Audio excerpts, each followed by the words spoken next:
द्विवेदी युग की प्रवृत्तियाँ लिखिए। द्विवेदी युग के काव्य की प्रमुख प्रवृत्तियाँ। द्विवेदी युगीन काव्य की प्रमुख प्रवृत्तियाँ निम्नवत रेखांकित की जा सकती हैं। पहली है देशभक्ति एवं राष्ट्रप्रेम का प्रखर स्वर। द्विवेदी युग के काव्य में देशभक्ति, गौरव, स्वाभिमान तथा राष्ट्रप्रेम का प्रखर स्वर सुनाई देता है। वास्तव में यह युग राष्ट्रप्रेम और देशभक्ति की भावना से ओतप्रोत था। चारों ओर यही स्वर सुनाई दे रहा था। देश में ऐसा वातावरण बन चुका था कि प्रत्येक की जुबान पर बस यही था, हम भारत के और हमारा भारत प्यारा, स्वतंत्रता है जन्मसिद्ध अधिकार हमारा। राष्ट्रीयता एवं देशभक्ति के इस स्वर के पीछे तत्कालीन परिवेश में घटित होने वाली कुछ प्रमुख घटनाओं का हाथ है। सन 1905 में बंगाल का विभाजन एक ऐसी घटना थी जिससे भारतीय जनमानस पूरी तरह क्षुब्ध हो गया था। परिणामतः स्वदेशी आंदोलन ने जोर पकड़ा। दूसरी ओर कुछ ही समय पूर्व सन 1905 में जापान जैसे छोटे देश द्वारा रूस जैसे विशाल देश का पराजित होना ऐसी घटना थी जिसका सीधा प्रभाव भारतीय मनोबल पर पड़ा। जापान के गौरव स्वाभिमान ने भारतीय पौरुष एवं स्वाभिमान को कुरेदा और जगाया। कमतरी और हीनता की भावना से ग्रस्त भारतीय जनमानस कसमसाया और इसमें सोया हुआ स्वाभिमान हुंकार भर कर उठा। जातीय गौरव और राष्ट्रीय स्वाभिमान की रक्षा के लिए अपनी जान दे देने वाले भारतीयों का मनोबल और आत्मसम्मान शंखनाद कर उठा। लाख बांधो तुम हमें जंजीर से, वक्त पर निकलेंगे फिर भी तीर से। स्वतंत्रता की कामना से ओतप्रोत अपने राष्ट्रीय स्वाभिमान के लिए देश की रक्षा करने की भावना से पूरा देश आंदोलित होने लगा। राष्ट्रप्रेम और देशभक्ति का तो वातावरण उस समय निर्मित हो रहा था, उसको प्रखर और तीव्रतर करने में द्विवेदी युग के कवियों ने विशेष योगदान दिया। उनकी रचनाओं में इसका प्रखर स्वर सुनाई देता है। राष्ट्रीय भावना को जगाने की दृष्टि से इस युग के लगभग सभी कवियों ने इस विषय को अपनी रचनाओं में स्थान दिया। इस क्रम में श्रीधर पाठक की हिंद भावना, भारत प्रशंसा, महावीर प्रसाद द्विवेदी की जन्मभूमि भारत भूमि, आर्य भूमि प्यारा वतन, मैथिली शरण गुप्त की मातृभूमि, गोपाल शरण सिंह की मातृभूमि, रूपनारायण पांडे की मातृमूर्ति, सियाराम शरण गुप्त की भारत लक्ष्मी, रामचरित उपाध्याय की भव्य भारत आदि कविताओं का उल्लेख किया जा सकता है। देशभक्ति विषयक कुछ कविताओं के उदाहरण द्रष्टव्य हैं। महावीर प्रसाद द्विवेदी ने लिखा, ये जो भारत भूमि हमारी जन्मभूमि हम सबको प्यारी, एक गेह सम विस्तृत आरी, प्रजा कुटुंब तुल्य है सारी।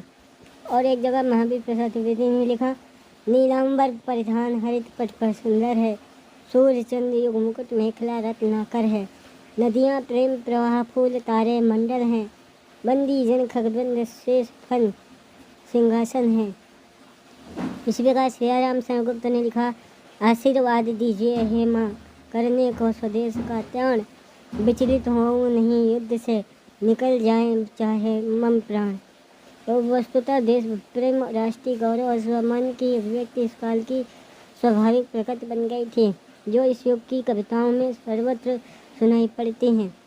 दूसरी प्रवृत्ति है नारी के प्रति संवेदनात्मक दृष्टिकोण। द्विवेदी युग के कवियों ने नारी के प्रति एक सम्मानजनक दृष्टिकोण अपनाया। सामाजिक सुधार की भावना की सर्वव्यापी अभिव्यक्ति के कारण नारी जागरण की ओर इस काल में विशेष ध्यान दिया गया। नारी मुक्ति आंदोलन उस काल में सामाजिक एवं राजनीतिक आंदोलन का मुख्य पक्ष था, इसलिए उस काल के काव्य में नारी के प्रति एक सकारात्मक सोच के साथ संवेदनात्मक दृष्टि उभर कर आई है। इस काल के कवियों ने सदियों से समाज में उपेक्षित नारी के प्रति विशेष तरह की समानुभूति एवं सहानुभूति प्रकट की है। नारी अबला नहीं है, वह उपेक्षणीय नहीं है, उसे सम्मान से जीने का अधिकार है। उसकी शिक्षा दीक्षा रहन सहन मान मर्यादा के प्रति समाज को उचित ध्यान देना चाहिए। इस तरह की भावना इस काल की कविताओं में सर्वत्र सुनाई देती है। इस युग के अधिकतर कवियों ने समाज में नारी की दयनीय स्थिति को रेखांकित करते हुए उसकी दारुण व्यथा एवं करुण कथा को मार्मिक और संवेदन के साथ अभिव्यक्त किया है। इस अभिव्यक्ति में नारी के प्रति उनका सहानुभूतिपूर्वक दृष्टिकोण स्वाभाविक और सहज रूप में प्रकट हो गया है। महादेव प्रसाद द्विवेदी ने अपनी कविता में नारी जीवन की दुर्दशा के एक बहुत ही काल्पनिक चित्र खींचा है। उन्होंने लिखा है, महामलिन से मलिन काम करती है दिन रात, दुखी देख पति पिता पुत्र को व्याकुल हो कृष करती घात। हे भगवान, हाय इस पर भी उपमा कैसी पाती है, ढोल तुल्य ताड़न अधिकारी हमें बनाई जाती हैं। मैथिली शरण ने भारत भारती में नारियों पर पुरुषों द्वारा किए गए अत्याचार की निंदा की है। नारी के प्रति गहन संवेदनात्मक दृष्टिकोण का फल है कि गुप्त जी ने उसके प्रति बहुत गहरी वेदना प्रकट की है। उन्होंने लिखा है, अबला जीवन हाय तुम्हारी यही कहानी, आंचल में है दूध और आँखों में पानी। द्विवेदी के कवियों ने नारी पर किए जाने वाले अत्याचारों एवं उसकी दारुण दशा पर केवल कविताएं ही नहीं लिखी, वरन समाज में उसे पुरुषों के समान प्रतिष्ठित एवं सम्मानजनक स्थान दिलाने का भी प्रयत्न किया है। नारी को सम्मानजनक जीवन जीने के लिए आवश्यक है कि वो पुरुषों की तरह पढ़ी लिखी शिक्षित हो। इस बात को समझकर इस युग के रचनाकारों ने स्त्री शिक्षा की आवश्यकता को बहुत गहराई से अनुभव किया। इस भावना की अभिव्यक्ति अनेक कवियों ने स्वाभाविक ढंग से की है। मिश्र बंधु ने भारत विनय नामक कविता में लिखा है, करतरनी पद उच्च उन्हें शिक्षा तुम दीजिए, मिलित कुटुंबों में न निराधारित कह कीजिए, ठहरौनी तज दुखद चाल पर देखी छोड़ो, सुत समतनिया भी न समझने से मुँह मोड़ो। नारी के संबंध में द्विवेदी के कवियों ने जो भावनाएं व्यक्त की है वो नारी के प्रति उनकी गहन मार्मिक संवेदन दृष्टि का परिचायक है। वे उन्हें समाज के एक आवश्यक और महत्वपूर्ण अंग के रूप में स्वीकार करते हैं तथा उन्हें राष्ट्रीय आंदोलन का महत्वपूर्ण हिस्सा बनाने पर जोर देते हैं। यह सत्यदेव शिकागो विश्वविद्यालय नाम से सरस्वती मार्च 1907 में प्रकाशित लेख द्वारा की गई टिप्पणी विशेष रूप से द्रष्टव्य है। उन्होंने लिखा है, हमारे देश की उन्नति तभी हो सकती है जब हमारी माताएं, हमारी बहनें, हमारी कन्याएं भी सब कामों में उन्नति करें। भारतवर्ष में स्त्री शिक्षा को देखकर दुख होता है। क्या वह जाति कभी उन्नति के शिखर पर पहुंच सकती है जहां स्त्रियों की अधोगति हो? सामाजिक उन्नति के लिए स्त्री शिक्षा पहली शर्त है। यह बात द्विवेदी युग के रचनाकार भलीभांति समझ सके हैं। वस्तुतः इस काल में नारी विषयक उच्च एवं उदात्त भावनाएं व्यक्त हुई हैं, जिसका उद्देश्य नारी की वास्तविक स्थिति से समाज को परिचित करवाना तथा उनके प्रति सच्ची मार्मिक संवेदना प्रकट करना है। तीसरी प्रवृत्ति है सामाजिक सुधार की भावना। सामाजिक सुधार के प्रति इस काल के कवियों में बहुत व्यापक जागृत दिखाई देती है। प्रत्येक दृष्टि से इसे सुधार का काल भी कहा जा सकता है। जिस तरह से धार्मिक और सामाजिक संस्थाएं सामाजिक उत्थान और सुधार में क्रियाशील थीं, उसी तरह आचार्य द्विवेदी साहित्य में सुधार के पक्षधर थे। इस काल के रचनाकार ये समझते थे कि सामाजिक कुरीतियाँ और धार्मिक अंधविश्वास भारतीय राष्ट्रीय जन जागरण में सबसे बड़े बाधक तत्व हैं। 19वीं शताब्दी में पुरानी सड़ी गली मान्यताओं तथा रूढ़िग्रस्त सामाजिक रीति रिवाजों के खिलाफ कई धार्मिक और समाज सुधार संबंधी आंदोलन हुए। उन्हीं आंदोलनों का प्रभाव द्विवेदी युग के रचनाकारों पर पड़ा और उनके प्रति सुधार की भावना जागृत हुई। समाज में जाति भेद, ऊंच नीच, सती प्रथा, नारी शोषण आदि जैसी कुरीतियाँ विद्यमान थी। इन सामाजिक कुरीतियों और अंधविश्वास का प्रधान कारण अशिक्षा और अज्ञान है। अज्ञान को दूर करने का उपाय है शिक्षा। इस दृष्टि के कारण इस काल के रचनाकारों ने समाज में एक चेतना जागृत की और अंधविश्वास के खोखलेपन को पाठकों के सामने रखा। इस काल के रचनाकार जानते थे कि भारतीय समाज में जाति प्रथा जैसी कुरीति सबसे बड़ी बुराई और सामाजिक विकास में बाधा थी। इस तथ्य को लेकर इस काल के कवियों की स्वाभाविक चिंता सहज ही प्रकट हुई है। मिश्र बंधु का संकेत इसी ओर है। वो लिखते हैं, ऊंच नीच का भेद जाति बल से था भारी, वो बढ़कर हो गया जाति वंशों में भारी। फिर बढ़कर प्रतिबस बीज घर घर में फैला, प्रति मनुष्य का चित्त किया औरों से मैला। शिक्षा प्रसार को समाज सुधार का प्रमुख साधन मानते हुए इस काल के कवियों ने स्त्री शिक्षा के साथ साथ सभी की शिक्षा पर जोर दिया। उनका मानना था कि जैसे जैसे निरक्षरता समाप्त होती जाएगी, लोगों के पुराने रूढ़िबद्ध संस्कार स्वतः ही बदलने लगेंगे और नई सामाजिक चेतना का विकास होगा। नारी जागरण को समाज सुधार आंदोलन का महत्वपूर्ण पक्ष मानकर इस काल के कवियों ने नारी जागरण के लिए एक आंदोलन की तरह कार्य किया। इस भाव की अभिव्यक्ति इस काल के प्रत्येक कवि में दिखाई देती है। सामाजिक और धार्मिक सुधार आंदोलनों का प्रभाव इस युग की कविता पर अंत तक दिखाई पड़ता है। इसी सुधार भाव की दृष्टि से नाथूराम शर्मा शंकर ने छल, कपट, लूट मार, छुआछूत, व्यभिचार, बेमेल विवाह आदि पर अनेक व्यंग्योक्तियाँ लिखी हैं। मैथिली सेनगुप्त ने भारत भारती में अनमेल विवाह, वर कन्या विक्रय, दास्तां, अनाचार आदि सामाजिक बुराइयों की निंदा की है। सामाजिक सुधार की परिणति के रूप में आचार्य रामचंद्र शुक्ल की कविता अछूत की आह, मोतीलाल की पतितों की पुकार तथा हीरा ढोम की अछूत की शिकायत जैसी कालजयी कविता इस काल में लिखी गई हैं। अछूत की आह की निम्नलिखित पंक्तियाँ डिस्टर्ब हैं। हाँ, हमने भी कुलीनों की तरह जन्म पाया, प्यार से पाले गए, जी बचे फूले गए, फूले फले तब क्या हुआ, कीट से भी नीच तब माने गए, पर अजब इस लोक का व्यवहार है, न्याय है संसार से जाता रहा, स्वर्ण का छूना जिन्हें स्वीकार है उन्हें हम अभागों से भी घृणा है। इस तरह की अनेक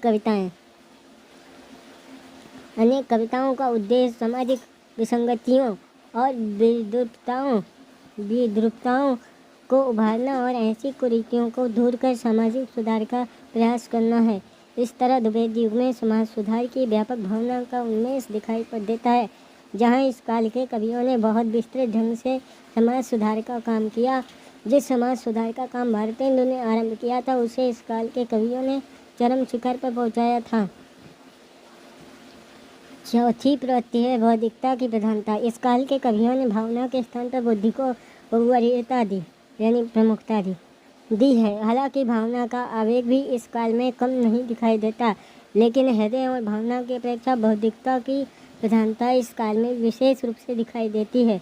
इसके पीछे पाश्चात्य शिक्षा से परिचित होने के साथ ही ज्ञान विज्ञान की नित नवीन होने वाली खोजों और आविष्कारों का हाथ स्वीकार किया जा सकता है। प्रत्येक दृष्टि को बुद्धि और तर्क से सम्मिलित करने के प्रयास के कारण इस काल के रचनाकारों ने प्रत्येक पक्ष को तार्किकता और बौद्धिकता की तुला पर तोलने का प्रयास किया। प्रत्येक वस्तु को तार्किक दृष्टि से देखने का प्रयास इस काल के कवियों में दिखाई देता है, जिस कारण उन्होंने प्राचीन संस्कृत विषय एवं मान्यताओं की तर्कसंगत व्याख्या करने का प्रयास किया है। यही कारण है कि इस काल के रचनाकारों की दृष्टि चमत्कारिक कर देने की दृष्टि से परे यथार्थपूर्ण और विश्वसनीय पहलुओं की ओर अधिक गई है। इसी बौद्धिक और तार्किक भावना के कारण मैथिली सेनगुप्त ने राम को अलौकिक पुरुष नहीं अथवा ईश्वर के रूप में नहीं, एक आदर्श पुरुष के रूप में प्रस्तुत किया है। साकेत के राम कहते हैं, संदेश यहाँ मैं नहीं स्वर्ग का लाया, इस भूतल को ही स्वर्ग बनाने आया। पांचवी विशेष प्रवृत्ति, अगली प्रवृत्ति है धार्मिक भावनाओं में परिवर्तन। जहाँ आधुनिक काल से पूर्व धार्मिक भावना को बहुत ही संकुचित अर्थ में अभिव्यक्त किया जा रहा था, वहीं आधुनिक काल के कवियों ने इस दृष्टि में परिवर्तन किया। उनकी दृष्टि में केवल ईश्वर का गुणगान और उनका भजन करना ही धार्मिक भावना की अभिव्यक्त नहीं। द्विवेदी युग के कवियों की इसी भावना के कारण उन्होंने मानवतावादी दृष्टिकोण, विश्व कल्याण की भावना को संकीर्ण धार्मिकता से ऊपर माना और कहा मानवता ही सबसे बड़ा धर्म है। मनुष्य मात्र की सेवा, दुखी और पीड़ितों के प्रति मार्मिक वेदना एवं सेवा की भावना को ही ईश्वर की सेवा माना। इस काल की अभिव्यक्ति गोपाल शरण सिंह की निम्नलिखित कविता में दृष्टिगत होती है। उन्होंने लिखा है, जन की सेवा करना ही बस है सब सारों का सार, विश्व प्रेम के बंधन ही में मुझको मिला मुक्ति का द्वार। इस काल के कवियों ने संपूर्ण जगत और संपूर्ण प्रकृति में ईश्वर को देखने का प्रयास किया। इस काल की धार्मिक भावना अलौकिक और चमत्कारिक न होकर पूर्णतः मानवीय है। आचार्य शुक्ल का कथन इसका अकाट्य प्रमाण है। उन्होंने लिखा है, भारतेंदु युग की भारतीय कविता से यह निसंदेह अधिक उन्नत है। उपदेशात्मक प्रवृत्ति को छोड़कर कवियों ने मानवता को ग्रहण किया। उदारता और व्यापक अंतर्दृष्टि इस समय की धार्मिक कविता के विशेष लक्षण हैं। अगली प्रवृत्ति है इतिवृत्तात्मकता। बौद्धिक एवं आदर्शवादी भावना को बहुत अधिक महत्व देने के कारण इस काल की कविता में स्थूलता का आग्रह दिखाई देता है। अपनी प्राचीन संस्कृति एवं अतीत गौरव स्तवन के लिए इस युग में प्रबंध काव्यों की रचना हुई। ऐतिहासिकता एवं कथात्मकता को प्रबंध काव्यों में प्रमुखता से व्यवहित करने के कारण इस काल की कविता में नीरसता में शुष्कता की स्वाभाविक अभिव्यक्ति मिलती है। रीतकाल की परंपरागत श्रृंगार काव्य रचना का बहिष्कार करने के कारण इस काल के कवियों की कविताओं में श्रृंगारिक सरसता का अभाव है।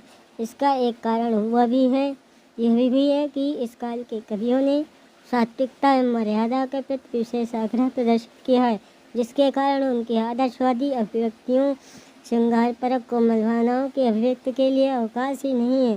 स्वभावतः इस काल की कविता इतिवृत्तात्मक हो गई है, जहाँ कवि का उद्देश्य काव्य के माध्यम से केवल मनोरंजन करना न हो, उपदेश देना भी हो। वहाँ कविता का शुष्क एवं इतिवृत्तात्मक हो जाना स्वाभाविक है। मैथिली शरणगुप्त का संदेश संभवतः इसी ओर है। केवल मनोरंजन न कवि का कर्म होना चाहिए, उसमें उचित उपदेश का भी मर्म होना चाहिए। अगली प्रवृत्ति है अनुवादकार। अनुवादकार की दृष्टि से द्विवेदी युग सबसे समृद्ध कहा जा सकता है। काव्य रचना की प्रक्रिया में इस काल के कवियों ने सर्वाधिक अनुदित रचनाएं प्रस्तुत की हैं। बंगला और संस्कृत रचनाओं के साथ साथ अंग्रेजी और अन्य विदेशी भाषाओं की प्रमुख रचनाओं के अनुवाद इस काल में प्रस्तुत किए गए।